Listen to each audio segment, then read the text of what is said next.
ప్రముఖ రాజకీయ నాయకులు కూడా పెద్ద పెద్ద హీరోలు కూడా ఎప్పుడెప్పుడు సినిమా రిలీజ్ అవుతుందా వేచి చూద్దామా అని చెప్పి దానికి ప్రధాన కారణం ఏంటంటే పవన్ కళ్యాణ్ అనే ఒక బ్రాండ్ ఇమేజ్.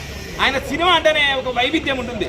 కంపల్సరీ ఆయన అద్భుతమైనటువంటి నటన, ఎస్పెషలీ ఆయన ఒక ఏదైనా కానీ ఒక ఫైట్ సీన్స్ అంటే పవన్ కళ్యాణ్ గారికి పెట్టింది పేరు.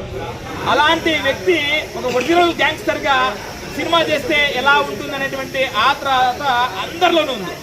ఈ సినిమా అద్భుతమైనటువంటి ఘన విజయం సాధిస్తుందని చెప్పి ప్రజల్లోనే కాదు, అభిమానులోనే కాదు, యావత్ భారతదేశం కాదు, ఖండాంతరాలు దాటిపోయింది. ఏది ఏమైనా ఈ ఓజీ సక్సెస్ తో mega family stamina, power star stamina అయిందనేది మరొకసారి రుజువైందని చెప్పి ఎటువంటి రికార్డులు ఉన్నాయో అన్ని రికార్డులు కూడా కొలగొట్టాలని చెప్పి ఒక అభిమానిగా నేను కోరుకుంటున్నా.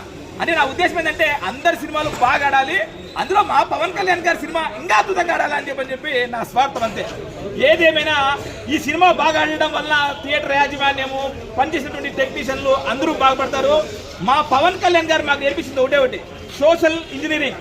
అంటే ప్రతి ఒక్క కులమైనా, మతమైనా, అభిమానైనా అందరూ మనం ఒకటే. ఫస్ట్ ఒకటే మానవత్వం తర్వాతే ఏదైనా. అందరూ బాగుండాలి, అందులో మేము ఉండాలి.